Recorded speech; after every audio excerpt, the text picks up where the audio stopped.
leading the investigation, so I would direct you to them. I'm certainly not in a position to talk about it. One other question, Karoline. Sure. Friday's talks with Iran, they were originally supposed to take place in Turkey. They've now been moved to Oman. Can you tell us the reason for that move? Look, the president, diplomacy is always his first option when it comes to dealing with countries all around the world, whether it's our allies or our adversaries. And so Special Envoy Witkoff and Jared Kushner will be traveling to Oman for those talks tomorrow, and we will see what comes of those. The president is standing by for an update from them. Sure, in the pink. Thank you, Karoline. Cuban leader Miguel Diaz-Canel said today that Cuba would be willing to engage in dialogue with the United States only without pressure, without preconditions, on equal footing and with respect for sovereignty. But his government is denying what President Trump said, that they are already holding talks. How would you respond to that? I think the fact that the Cuban government is on its last leg and its country is about to collapse, they should be wise in their statements directed towards the President of the United States. But as I just reiterated, the President is always willing to engage in diplomacy, and I believe that's something that is taking place, in fact, with the Cuban government. Yeah, thank you, Karoline. So the Office of Personnel Management released a final rule today that makes it easier to fire government employees who are not doing their job, basically. Does the President believe that there are people in his government still that are not following his agenda? That's a good question. I have not asked him about that. I mean, look, it's a very big government, right? There are thousands of people who work for the federal government here in Washington, D.C. This administration has been very much focused on ensuring that we have an efficient and productive workforce for the American taxpayer. There's not a day that goes by where we don't show up and realize we are public servants working on behalf of the American people, and everybody in the federal government best have that mindset, or they won't be welcome to work for this administration. So I think it's a good thing that the Office of Personnel Management put this rule out. I think if people aren't doing their jobs, if they aren't showing up for work, if they're not working hard on behalf of this president, they're not welcome to work for him at all.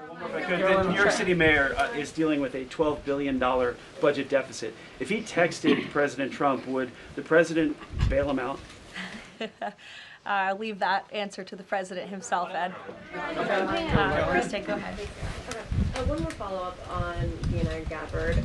You said that the president supports the fact that she was there, but last night when he was asked about it, he said he didn't know why she was there. He didn't say that he directed her. Can you clarify on that? Did she go by herself and he learned later and supports it? Well, did you look at the full entirety of his response? I was in the room for that NBC interview, Kristen, and he just said exactly what I told you, which is that election security is essential to national security. We need to ensure that our elections are free and are fair and are free of foreign interference. And he spoke about how Ms.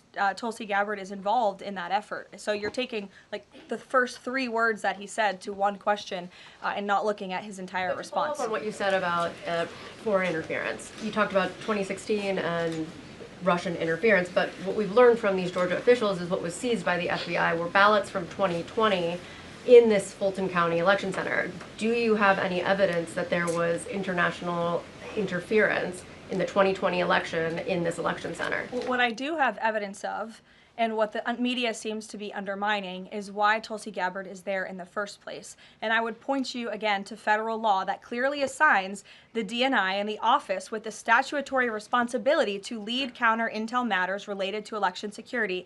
This includes assessing risks to election voting systems, software, voter registration databases, and more, and analyzing foreign interference. And the ODNI is responsible for supporting the White House interagency action to secure our elections through intel analysis and vulnerability assessments. And they should be routinely collaborating with agencies like the DHS, the DOJ, and the FBI. So as for that question, it would be better suited to ask the Director of National Intelligence herself in her office. But what I'm telling you is that it is more than appropriate. In fact, it is Tulsi Gabbard's job to ensure that our elections are safe and secure.